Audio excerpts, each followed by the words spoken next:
all for the second session, that is on brand valuation. So our Professor Vijan Datta, he has a 30. Yes, good afternoon, everyone. Good afternoon, sir. See, I'm not a marketing man, okay? So I don't want to, I don't have a brand myself. I want to invest in other brands. Okay, I'm unlike Professor Gaur sir, he is expert in marketing. I mostly teach finance subjects.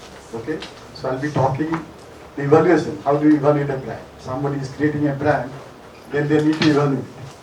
Okay, evaluation for what? To judge the performance of the marketing manager. If somebody is investing so much money, you need to find out whether the investment is making sense or not. So that is where the brand evaluation will come into play. Okay. So if you look at normally, if you are little know about your financial statement, I think as BBA students, there are two kinds of assets. One is tangible asset, one is intangible asset. So let us understand what is tangible asset and what is intangible assets. Okay, let's start from that. So you'll find two types of assets. One is tangible asset, one is intangible assets. So tangible asset where you can physically touch, like you're sitting here, it's all a tangible asset. So NIT has invested money in creating this infrastructure, chair, tables. All this is a physical asset you can touch. Some assets are intangible, which you cannot touch, you feel. And there is a value of that also. Okay? So goodwill, patent, all these are a part of the intangible assets. So when you talk of brand is intangible assets. So tangible assets can be measured very easily. But in case of intangible assets, it's very, very difficult to measure. So there are some ways by which ultimately you have to measure. At the end of the day, everything has to be quantified. Whether you are talking of brand, whether you are talking of anything. If I talk of professional management, it has to be quantifiable. It has to be measured. Measured in terms of what? When you look at number, one is top line. Top line means you have got a sales revenue, those are top line, and then you have got a profit, bottom line. So either professional management either should contribute in the sales, or it has to be contributed in the profit. When you talk of brand, it has to be either contribute in terms of increasing the revenue, okay, then you are making some sales. Otherwise, there is no point of investing in a brand which doesn't give you sales, additional revenue, just like stock, or may lead to increasing profit. Ultimately, you are talking of what is the objective of the company to increase the shareholder value. So when you talk of tangible assets, which you usually get in the balance sheet, and it is explained.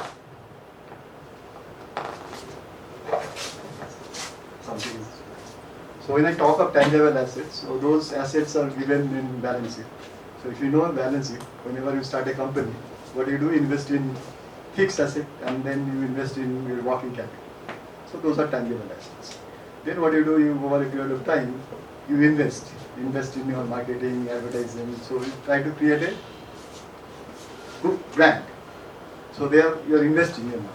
So that brand creates a value for a company. So when I talk of a company, you have got one is net tangible assets. Net tangible asset is what?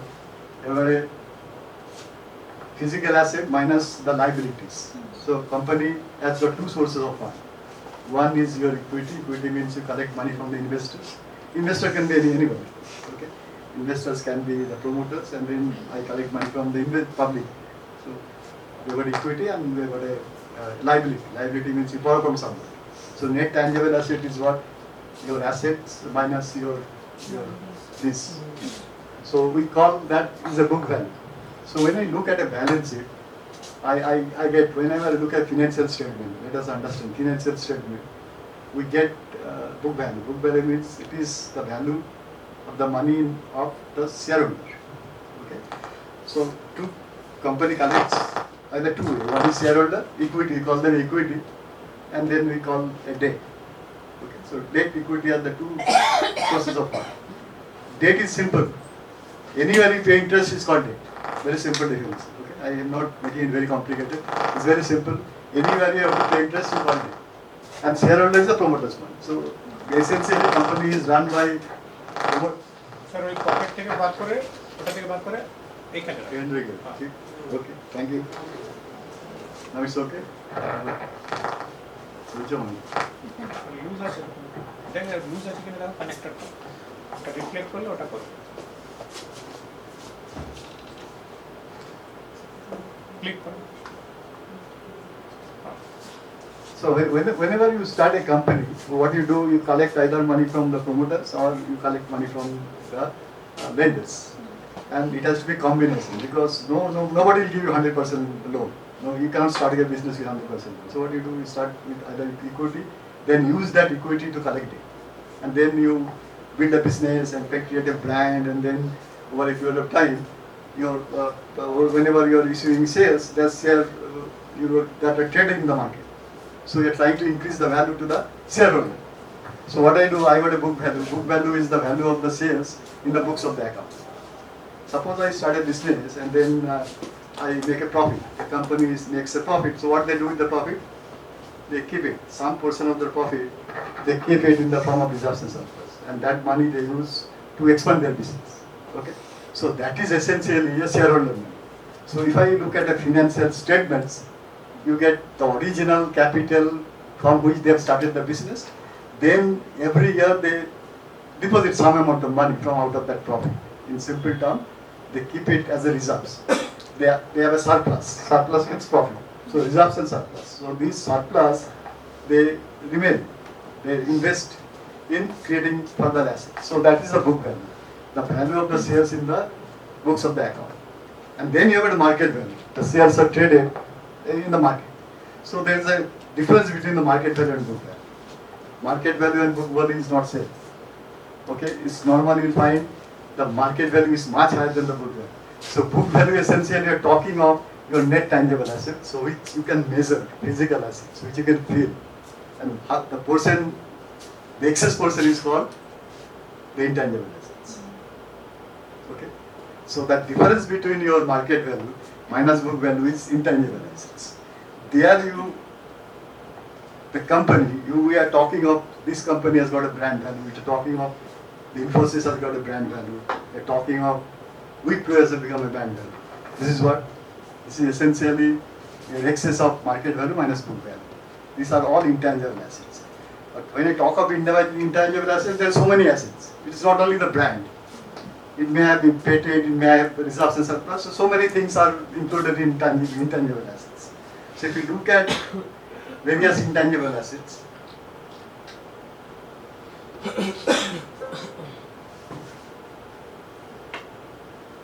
okay, so these are some of the intangible assets. So we are talking, what we are talking about is a tangible and intangible asset. Now, if anybody has got doubt, they can stop me. I am happy. I'll be happy to explain. No problem. So just remember, tangible assets are plant, machinery. So all these are tangible assets, raw material, inventory. So all stock, finished good, all are tangible assets, which you can measure very easily. Okay, either you measure at cost price or you measure at market price. So these are tangible assets. Now some are intangible assets, which we have to feel. Okay, that is what we are talking of creating brand. Brand can be for a company. A Tata Group is a brand. When you buy a Tata product, you feel very reliable. Okay, I am buying something which will give me value to money. So Tata Group has got a brand. And Tata has got individual products which are part of the product brand. So company can be a brand, even the individual product can be a brand. And he was talking of developing yourself as a brand. That marketing faculty will do. Finance faculty are more interested in investing in a brand. If I find some brand is going to happen, some brand we are going to create, I will invest in shares and buy that company shares. Okay, like Infosys. If somebody has thought that Infosys will become a brand, maybe in 93, if he has invested 10,000, that has become 25, 30 crores right now. Even Wipro, somebody has invested in 1983, 10,000, now the value is 700 crore. Okay, if somebody has predicted that Wipro will become a brand, so he doesn't want to work and create a brand for Wipro, he can invest in buying that brand. Okay, the company which is created that brand. So when you're talking of intangible asset, it can be technology based, which is talking of Amazon and other part of it. And if you observe, currently, if you look at asset, 30% is tangible asset, rest 70% is intangible asset. A lot of companies, Microsoft, they don't have real assets. If you look at Zomato, what is the real asset they have got? How much money they have invested? Now there is a gradual shift. You're shifting from tangible asset to intangible assets. So people are creating brand. Right? This is the age. Zomato, Swiggy. So look at their share price. The company is making rocks. Still, they are trading at a premium. Sir, The I company. have Yeah. a question. Yes. Sir, market value is higher than the book value, then we can measure that it is It's really intangible. intangible. Part of intangible. One of the measures of it is brand. How Yeah. we can understand it is only because of brand, intangible assets are high, or how we can measure it, sir, exactly. Only because there are several measures. Yes, we'll be discussing about the various, how do we measure the brand. How because of this brand, Yes. how this intangible has So grown we'll high. be talking of how do we measure the brand. Okay. So subsequently, I got 4 sessions, we'll be talking. Just I'm giving a brief introduction. So this is what, so when we talk of intangible assets, so it can be technology based, like a lot of secret formulas, database software. So these are all technology based intangible assets. So we develop software, all these become intangible. Artistic related, somebody is just talking of Kodla, earning loyalty. So these are all artistic based intangible assets. Okay, book, patent, marketing related, that is what is talking of brand. So when you're talking of marketing related, it's just talking of the brand. Okay. And then we have got a contract base, like you have a lot of licensing contract, leasing agreement, broadcasting. So these are brand. Okay, these are contract based brand.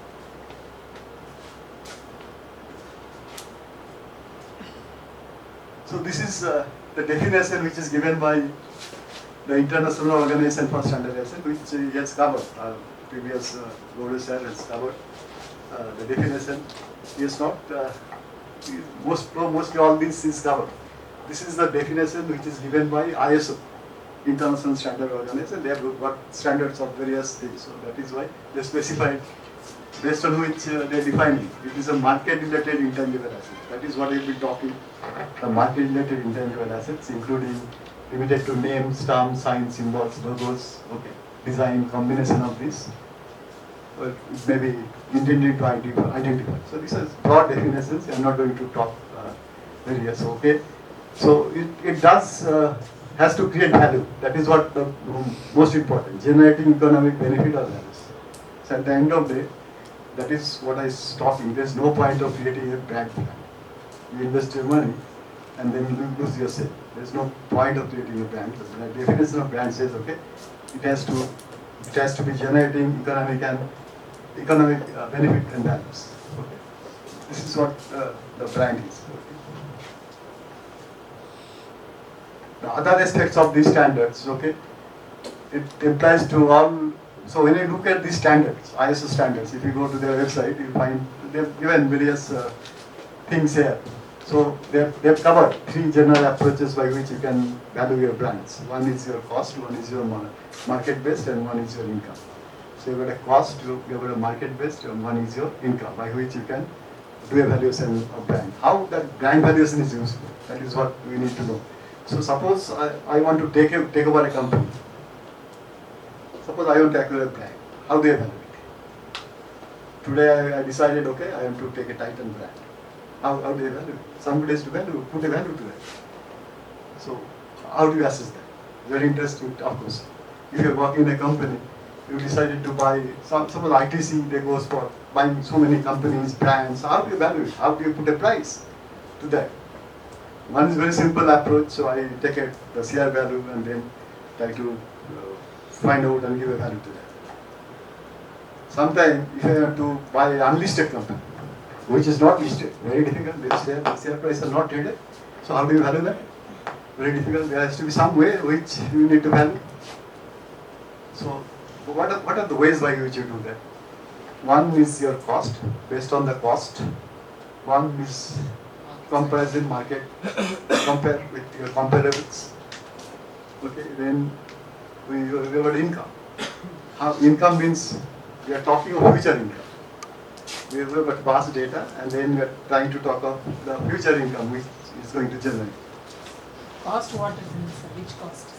The cost they have incurred to develop a brand. It's very difficult. Okay, cost means whenever you create a brand, you have got a marketing cost, advertising cost, personal staff cost, all these costs. Cost related to brand. Yeah, brand. cost related to that brand. Very simple, okay? So how does here, okay, just like give an example. Suppose, what is the difference between a branded and unbranded? Okay. So from shareholder perspective, I just gave the brand and unbranded. Okay.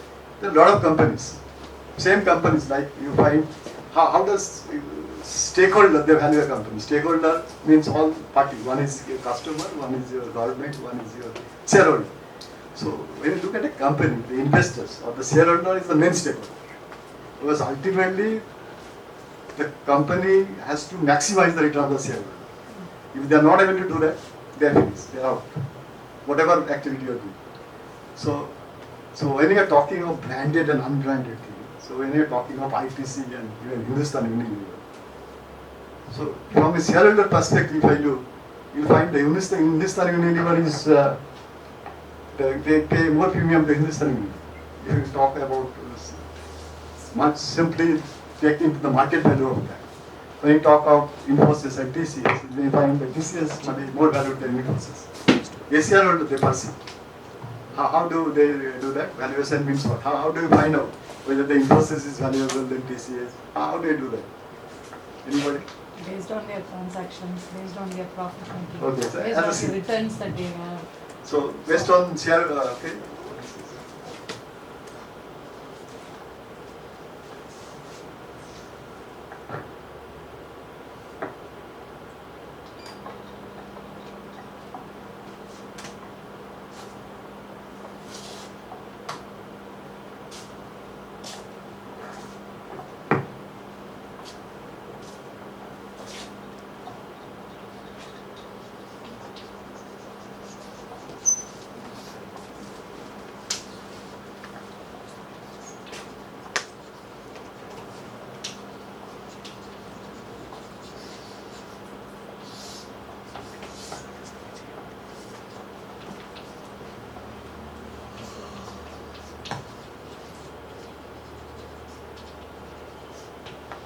Suppose a new company, say Reliance. Reliance has got a brand. So whenever the Reliance, I say, if you know about Reliance, everybody knows about Reliance. It's a brand. They have developed a brand over a period of time. Some new company, new startup, okay.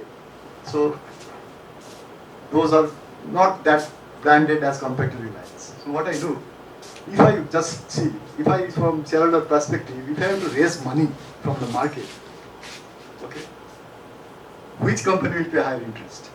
Obviously, the unbranded. If you even they go to the bank also, if their profit potential is also same, but the interest charged to the Reliance will be lower because they've got a brand. So it plays in the mind of a customer, it plays with the mind of the banker, it plays with the mind of the investors also. Even for investors, okay, they are willing to pay higher price for Reliance. Even Reliance want to start a company, new company. Okay, Reliance start a new company, wants to collect money, they'll be easily able to collect money. Why? Because Reliance has got a plan. And when they set up a company, new company, it's not a Reliance original. I start a new business, new company, I want to collect money. I can easily go and collect money from the bank. This is the benefit of having a branded company. If a new company, new startup wants to go, if your profit is same, okay, suppose both profit is, suppose this profit is 10 crore, one company, 1 crore. So simply what we calculate, we are talking of shareholder means we talk in terms of EPS, earning per shares. We don't talk of profit. Profit will give you absolute figure. We cannot compare. Like marks. If I say somebody has scored 50 marks, somebody has scored 70 marks, I cannot say that person who has scored 70 marks is better. You cannot compare because he might have scored out of 100 and that fellow might have scored 50 out of 50. So what do? You need to calculate certain things. Means you have a denominator and then calculate percentage, total marks. Then you compare. Same here. Profit doesn't mean anything. So I need to compare. Compare means what? First I calculate EPS. EPS is earning per share.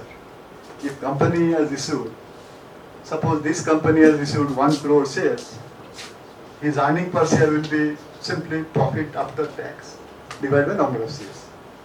Okay. So this is number of shares. If company has got number of shares of 1 crore, profit is 10 crore. So this company's earning per share is 10. 10 means every share has earned 10 rupees. Very simple.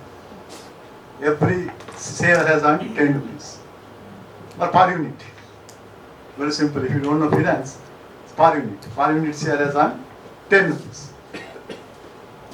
And this company, if EPS is 10, for example, both are 10. Here the earning per share is 10. Here the earning per share is 10. That doesn't mean that the market price of this company and this company will be same. It doesn't happen in that market price. But the earning per share is same. Just look, the earning per share of both the companies are 10 and 10. It doesn't mean that both companies will be trading at same price. This company, because of their brand, it will be traded at a higher price. Okay. So when you talk of this, okay, so you have to compare. Then we have another ratio which we calculate price earning ratio. Price at which the company shares are traded, which is called price earning ratio. So you'll find invariably if this company's P ratio will be 10, this company's P ratio maybe will be equal to 10, 20 and 10. Why? 20 means what? P ratio 20 means what? The investors are willing to pay 20 rupees for every rupee of earning. Okay? So, and this company, the investors are willing to pay 10 rupees. So, this company is trading at a 2 times multiple of this company. This is essentially happened when you got a strong brand. Essentially, collecting money becomes easier. Essentially, whenever you are negotiating anything, it becomes easy. Okay? And lot of these companies, what they do, they want to take over a company, they want to merge companies, and they have to decide what price they need to do.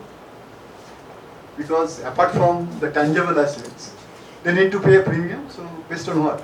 Based on the brand. And this brand, so then you need to value it. If share price is traded, okay, I understand there is some valuation is there. I can attach a value and then decide the exchange ratio, at what ratio the share price has to be exchanged. But if it is not there, then there has to be some method by which I need to value.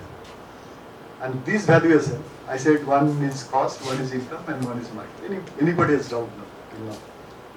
Any doubts so far? So can we put this? Is it only measure? Price earning ratio. I'll do Price that. earning is only measure. No, I'll explain. Lot of things we'll be explaining one period of time. Okay, Price earning ratio. price earning ratio.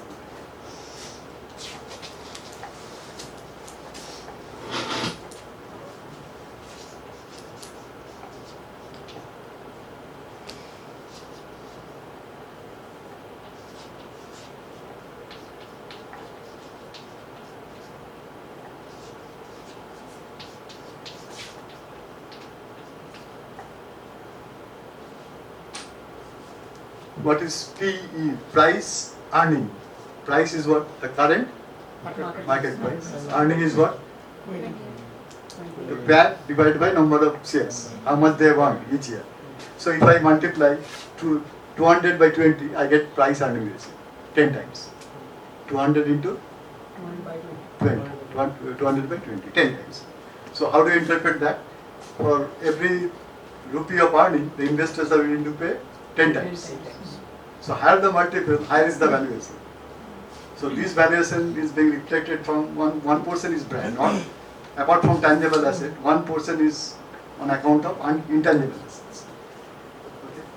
So every company, so if you are a market leader, if you just look how the investors they perceive, if you are a market leader, you will find your P ratio is higher. Invariably you will find. If you are a market leader, your P ratio is higher compared to the company which is a follower. It happens because investors see they have a brand. And why they pay higher price for a branded product? Because they expect this brand value will be giving them a future revenue. Essentially, that is what they bet on. That is their expectation. If a company has got a strong brand, that will be giving return in terms of future revenue. So we are not talking of past data. We are trying to find out the future revenue the brand is going to give. Then we are trying to evaluate. Okay.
So this is what that Professor Goraji he has covered, I think.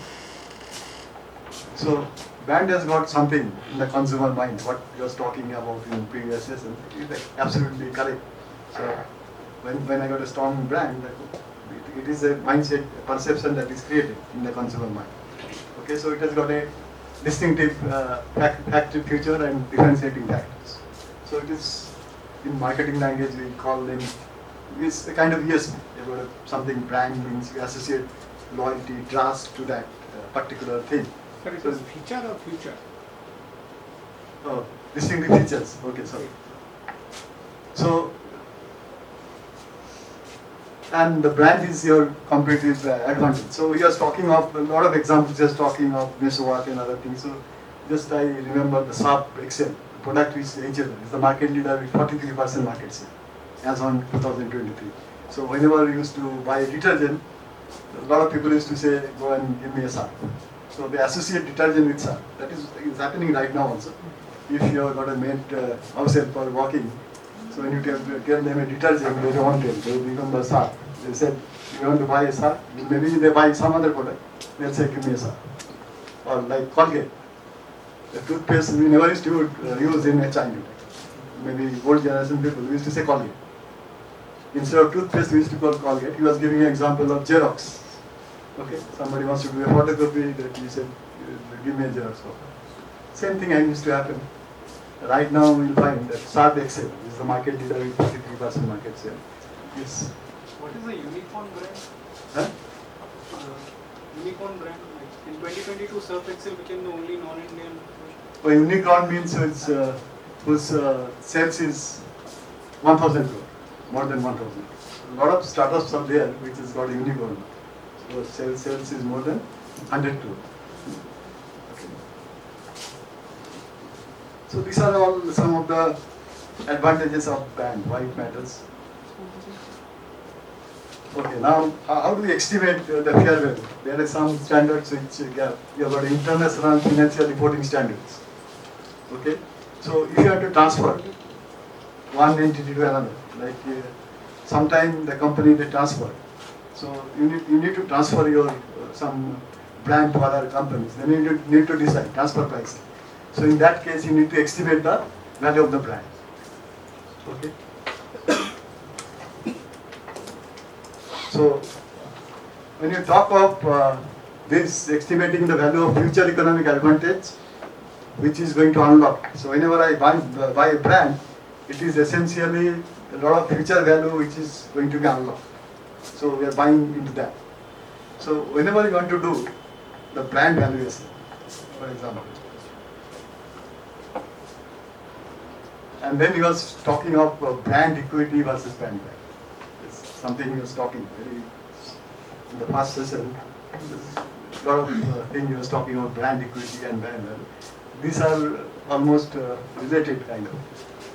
Brand equity is what in the mind of the customers. So when I talk of brand equity, or got some the perceived value which you attached in the mind of the customer regarding your quality perception, customer loyalty. And the brand value is what? The financial measures of the brand. So when you are talking of brand equity, you are not going to measure too much. You look at customer loyalty, perception, trust, and all this. But when you talk of brand value, you are trying to give a value to it. Okay? So these are all related. Brand value is the outcome of the brand equity. So if you have a strong brand equity which I are talking, it has to be reflected in brand value. So there is a relationship between brand equity and the brand value. Brand equity is subjective satisfaction, not the So perception of a perception of the customer. But when you are assessing, trying to assess the brand value, you need to take those factors into account. The brand value you are giving a particular value. So this is what you're trying to give a particular value to the brand. So, let's see.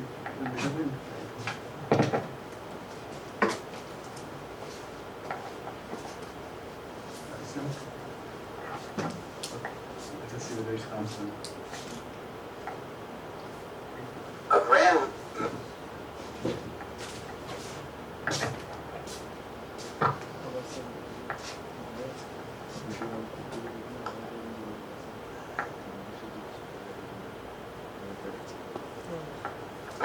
to run company is usually well known, and it is it gets that brand into the consideration set of customers. By the word consideration set means when a buyer is about to buy in that product category, what companies come up. Like you're going to buy an automobile. Most companies are not even in your consideration set. Maybe the automobiles are too cheap or they're too expensive. There's a consideration set. It's a choice between Toyota and Honda or whatever. So you want a strong brand means it's usually in the consideration set. And then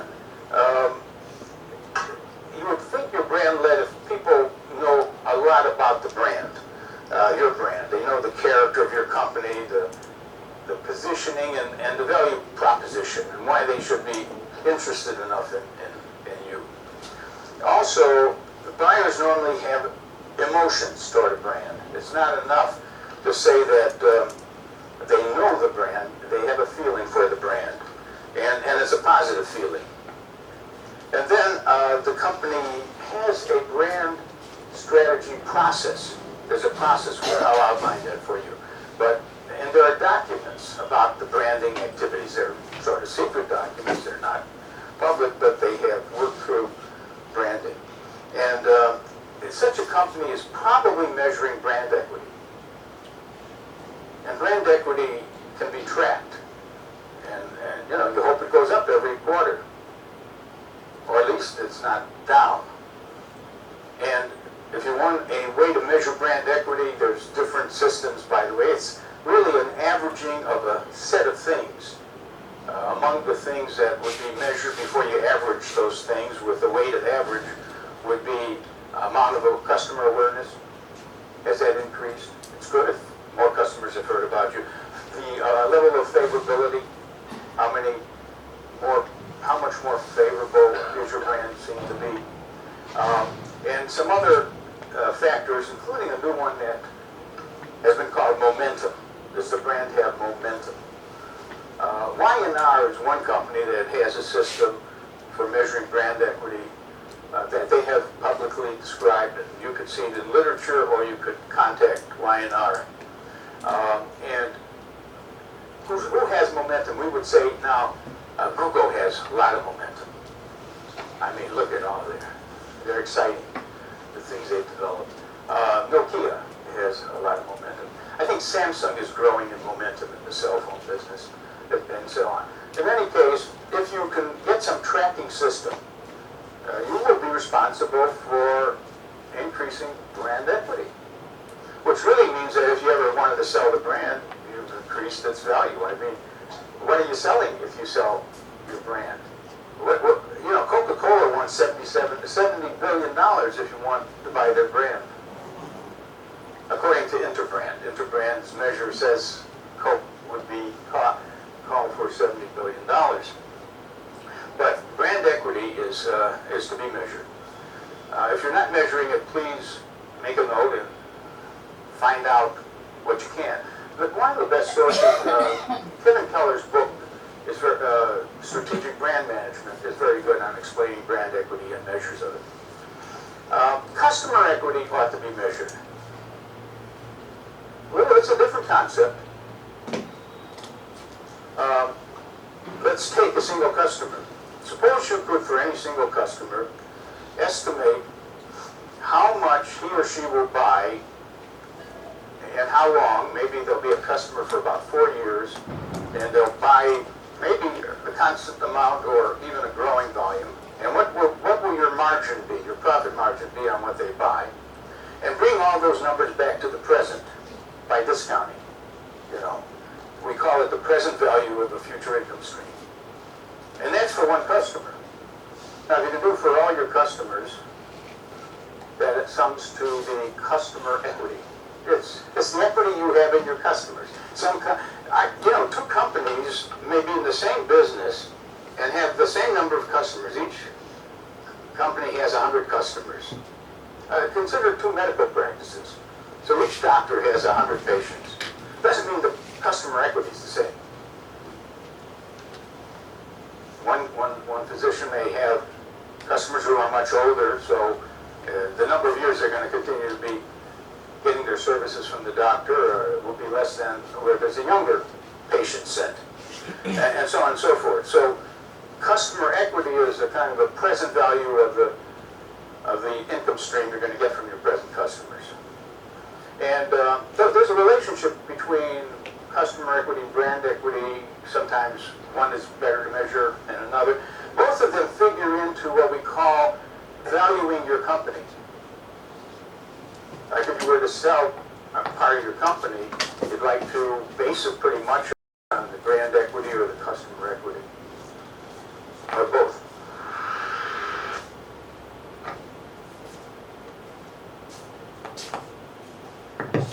So essentially, he's talking of the brand means what? The future stream of income, and then you use a discounting factor to convert it into present value. So that is how mostly all these brand companies they do. Like a lot of companies are there which are doing the valuation. He is talking of Intra, they're specialists in valuing brand. So if you look at their website, they give the brand equity of all these companies. So in the study conduct, every year they study conduct and publish report, brand equity. Maybe some year they said TCS is the most branded company in India. So whenever you want to essentially talk of valuation of the brand, you're trying to estimate the income, future income, then you're trying to convert it into the present value. Okay, so how do you do that? So practically if you do, so how do you do that? Oh, that's okay. So this is what we have been talking, the method based on income generated by the brand, which he was talking, Professor Philip Kohler, he was talking essentially the brand valuation means it's income generated by the brand and then use a discounting factor, okay, to calculate that. Okay, now before we start into any kind of brand valuation techniques, you need to understand certain concepts. If you are able to understand this concept, then subsequently later on in the session, you'll be more comfortable to understand what I have been talking. Like first concept you need to know is your present value. So essentially the professor also is talking, so you're trying to estimate the future. So, and then future income has to be converted into present value. Okay, this is one. So you need to understand how do you calculate the present value. This is one concept. This is what. Second is what? So we'll be talking of this very briefly and we'll go into this. Then the terminal cash flow. So when you are trying to exchange, suppose I want to go and take a brand or surf. So I am trying to estimate the cash future earning it is going to give to me. So I estimate maybe for 10 years. Beyond 10 years, it's not possible because the growth will become saturated. So company growth may not be same if you are talking of product life cycle. So in marketing, maybe in some strategy management classes, you have product life cycle. Initially, the growth may be more, then later on the growth will become matured and then it will stabilize. So I cannot say that the growth will be uniform throughout the life period of the brand. So what I do, first few years we try to estimate. Okay. First 7-8 years we try to estimate. Then we assume a growth rate which will remain constant. Okay. And from there we calculate the terminal value. And this terminal value is calculated based on this. I'll explain, just I'm giving a brief overview. So these two concepts you need to know to calculate all the terminal value, terminal cash inflow. It is your free cash flow for the last forecast period. Terminal, you need to have a growth rate. You need to estimate what growth rate the brand sales will grow, and then you need to use a discounting rate. At what rate I need to be discounted. So when you talk of calculating of present value, so your present value is what? Future value divided by 1 plus I means what? Maybe interest rate, maybe discount rate, maybe cost of capital. So just will explain this. Very simple concept, I'll just explain in very simple.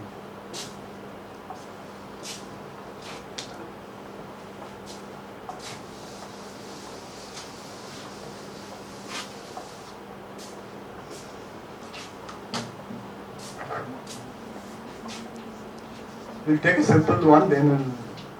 Okay.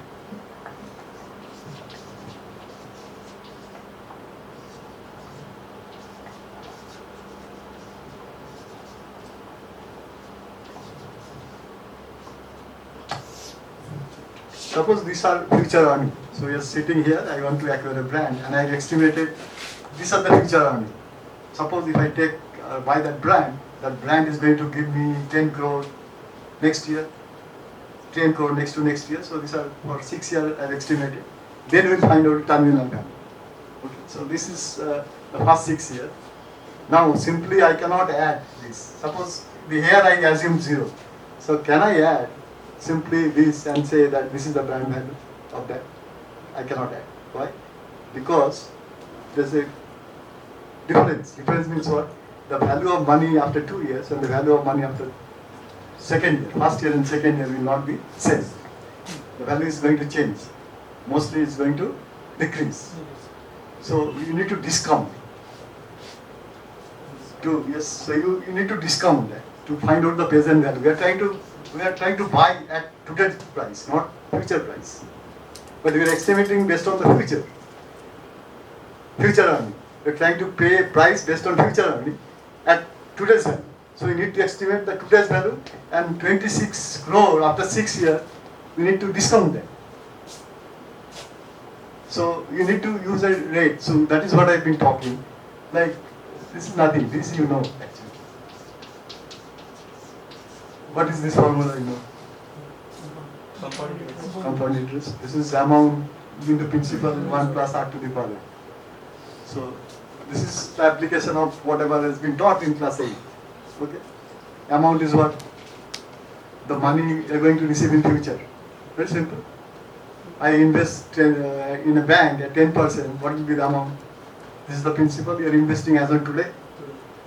This is what? Rate of interest or maybe discounting. Anything? N is number of years. So this is amount. So you are just replacing the terminal one. Nothing, I am not doing anything. Very simple. Okay. Finance is not a rocket science. Very simple. Marketing में बहुत बात करना पड़ता है. This is future value. I am replacing. Future value is equal to present value 1 plus r to the power n. So I need to find out the present value. This is my job. This is given. This is given. So this is given number of years. So I need to find out the present value. So what is present value? Future value divided by 1 plus r to the power n. So this is what the formula. Present value is equal to future value 1 plus I. R may be rate of interest, depending on the situation. Somewhere rate of interest, somewhere I take R is equal to inflation. If I am to find out the value of money, if I get 100 rupees after 3 years, what is the value of money as in today? How do I do that? Very simple. That is same thing I did. If you are given 100 rupees, maybe after 2 years, what is the present value of that? How do I do that? So in every case, is it the R value is inflation or it changes? It changes depending on the scenario. If you have to invest, if you have to buy a brand, R is not inflation now. Then what happens? If I want to buy a brand, if you are a company, you want to buy a brand, then what? R will be what?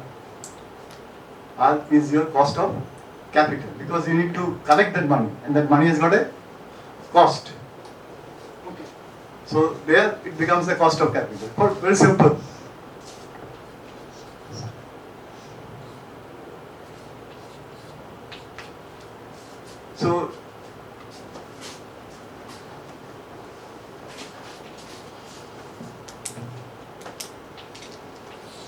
So I buy something, okay, I buy something which will give me 110 crore after 1 year. Just for, if I assume, make it very simple. If I assume a project life or brand life is 1 year, and that brand is going to give me 100 crore, 110 crore. So today I want to buy the brand. So how much would I pay? Very simple. Just for 1 year, then we'll extend it. Okay, last time, take an example, 1 year. So how much will I buy, pay? So I need to find out what? If my cost is 10%, then what is my break even? How much should I pay? 100. If I buy at 100, it gives me 110, so my return will be how much? 10%. My cost is 10%, so I just break even. I don't make money, but I just break even. So what is the maximum amount I can pay here? Then I negotiate with the company. I know my cost. Okay, I have to invest 100 crore.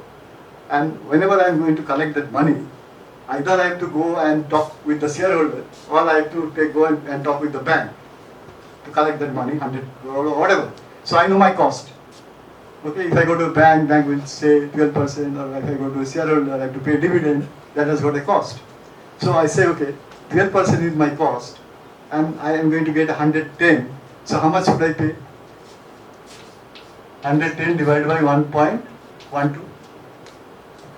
Future value divided by 1.12. So it will become less than whatever value I get. So that is the break even. If I able to buy, just a break even. But my objective is to buy it at a lower so that I make money out of it. Otherwise there is no point. I invest, I just buy and then do a lot of exercise and do that. So I may not be interested. Same thing happens with if you want to start your business. If some business give you a return of 8%, what is the point of doing into that business? No, because if I keep my money in the bank, I get 8%. So there is no point of investing in some business which give me 8%. Same here. If a company able to collect money, the cost of capital is 12%. So if I have to calculate means 110 divided by 1. So this is what I do. So if I am talking of 1 year. So if I am talking of 6 years, and if my discounting rate, this is discounting rate, my cost here. If my discounting rate is 10%, then how much should I pay? So I have to convert this as on today's value. So what I do? 100 per 1 year. So this is 1.1. Okay, 100 divided by this. Next year is what? This is second year. So it's a summation.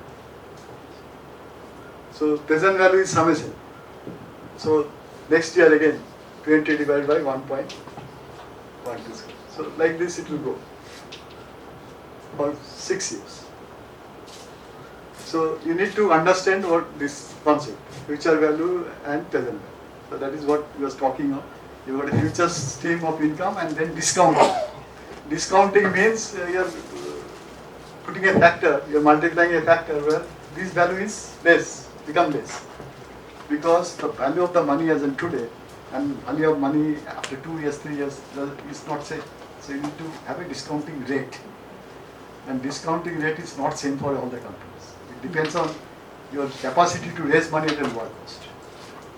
Again, I give you an example. If Reliance goes to a bank, they can negotiate and collect the money at 12%, 10%. If I go, the bank will give me a rate of 14%, 16%. So it depends on your bargaining power at the bank. The bargaining power depends on the bank. Okay, so this is one. Secondly is from 7th year onwards, so your life period is infinite, for example. If your life period is infinity, then should I calculate these cash flows for 100 years? Is it practically feasible to calculate for 100 years? Very difficult to forecast for 100 years. So what I do? Make some simplistic assumptions. Okay, what is that assumptions?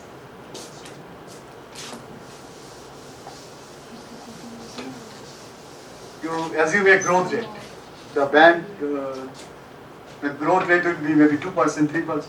The bank sales will grow by 2%. Whatever I purchase, that is going to grow for 2%. So, for example, okay. And then I got a discounting rate, R is equal to 12%, for example. So, just if I make a very simple assumption, so what I do? So, 10 crore is first year, next year. So, next year will be what? 10 into 1 point, is equal to 10% or 2% of 10. So, this will go like this.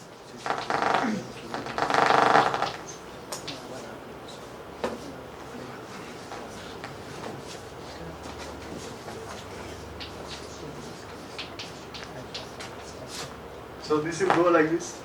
Every year your sales is going to grow by 2%. So first year 10, next year 2% of 10, next year again 1.2 into 1.2, compounding. 1.2 into this, this will grow like this up to infinite year. From 7th year. Just I'm taking from the first year, then we'll explore. So from first year onward, if I assume from 10, 10, 10 like this, so what will happen for infinite period? So Should I do like this? What I do?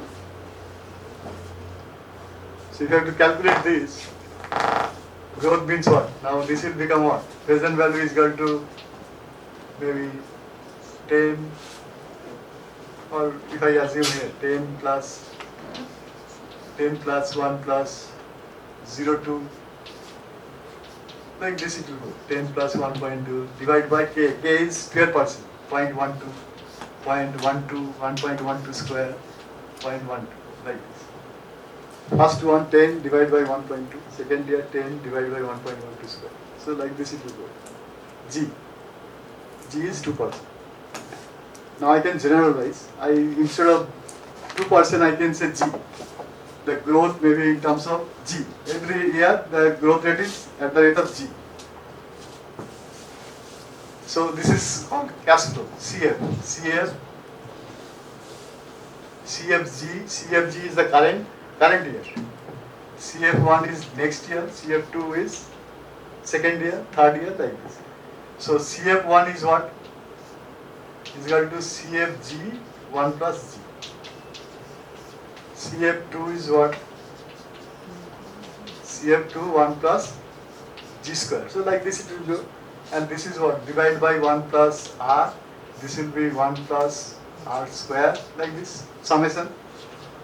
So it is summation. So I don't know how many of you remember GP series. I don't know. याद है क्या GP series? AP series and GP series.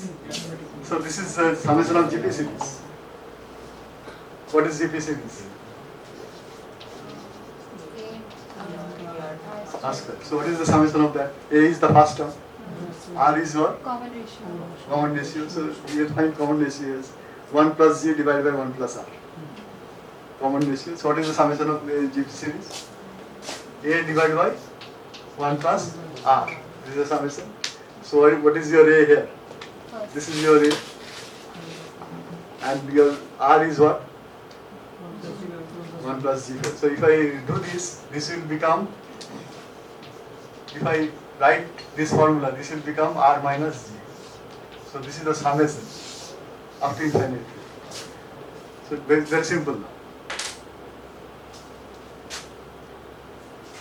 So this will be your CF divided by R minus G. R, it may be D minus G. D is discounted, R may be discounted, anything you can do. So if your growth is constant from the beginning, if your growth is constant and if you are able to estimate your present cash flow, you know, present sales, you know. So if I have to take a brand, present sales I know. If I am able to estimate what is the sales of the brand. Okay. G, you put a figure G. Okay, it may be based on the past growth rate, maybe your conservative estimate. You put a G, the growth rate of that cash flow. R is your cost that you know. So everything is known. So what you do? You have got CF. R minus G. So you can estimate what will be the present value. Suppose I assume I buy something whose growth rate will be 5%. My cost is 15%. And current cash flow is 100. Current, C0. So you have to estimate the present value. How do I do it? So I have to find out CF. What is CF? 100 divided by 1 plus Z, 0.5. C0, next year. So CF is next year. Current year is 100. What will be the next year? You increase by 5%. R minus Z, what is R? R is 0.15 and G is 0.0. So we get a value. So it's just given a simple one. So we are assuming the growth to be constant from the next year. But in real life it doesn't happen. Real life what happens? The first few years the growth rate will be different.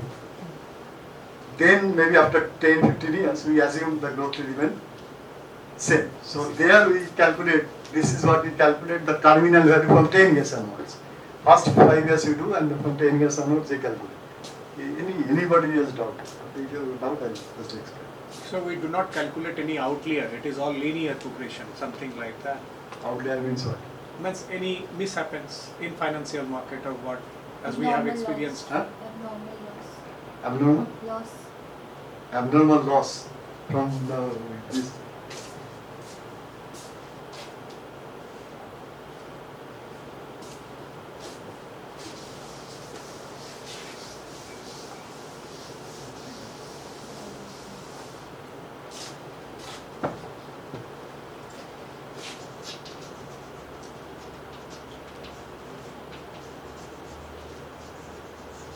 So we are just talking of Sensitivity. sensitivity analysis.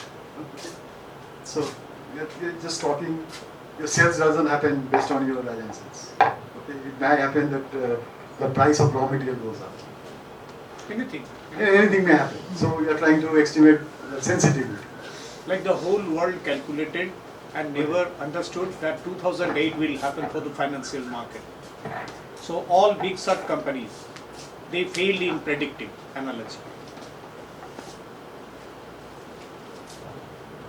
See, some cases I think it's very difficult to predict, like corona.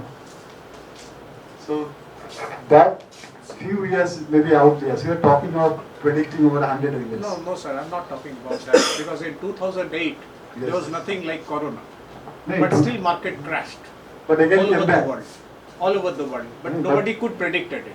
No, it's very difficult for somebody to predict. No, even in 2007 they did not. What I mean to say.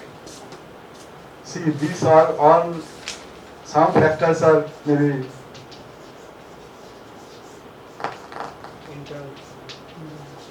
some factors are internal, some factors are external. External, nobody will be able to predict. So external variable cannot be controlled. Like for example, the macroeconomic parameter is very difficult to control. So it's very difficult to control. So what do? You have a conservative estimate, you have an optimistic estimate, you have a most likely estimate. So that is where your probability concept will come into play. If everything happens, so this is, we are talking of most likely scenario. And then I can have a conservative estimate. I may take the growth rate to be 0 and then estimate a value.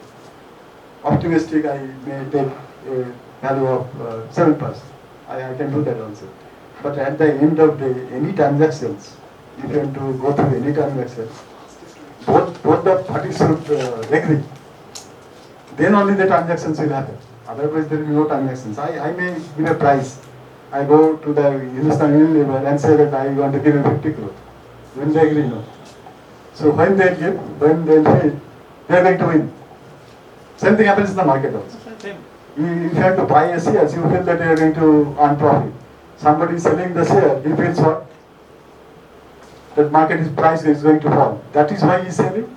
So any transactions happen, whether in marketing, whether in finance, whether in your personal life, the people feel that they are going to win. Both parties feel that they are going to win. Otherwise, no transaction will not happen. Even in your personal life, if you are going to marry, if you feel you are going to lose, you will not marry. Will you marry? No. If you feel that you are not going to be happy after marriage, will you go for marriage? No. So you feel that you are going to win. Maybe that is why we are talking about intangible. Why do people marry? They want to get an intangible happiness, which you cannot measure, quantify. So you feel that if I get married, I will be happy. Does it guarantee that your happiness will be there or not? No. But as on present day, you feel you are going to win. And the person is going to marry you, he or she also feels they are going to win. So the transaction happens, win-win. Same thing happens in brand valuation also. One party feels that, okay, enough is enough. I get a value to my brand, and then I sell it. A lot of companies, they do that.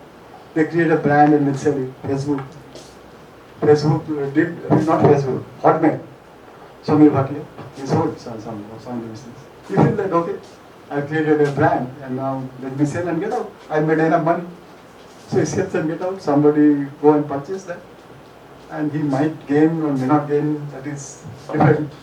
But at the end of the day, whenever you want to do a transaction, you need to give a value, otherwise transaction will not happen. And you are trying to become logical here. Value based on historical data, like past data. Past data, then you are trying to predict the future. if there is no anomaly in the past, then something will happen. Yes, it will replicate the future. Yes. So best point is what? To take the past data.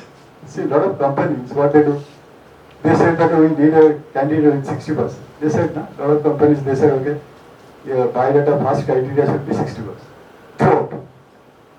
That doesn't mean that they're going to be performing. The person who scored 50% will not be doing a good job as compared to him. But why is insisting 60%? At least he's sure that fellow is consistent and hard work. That is what they need. That is what industries need.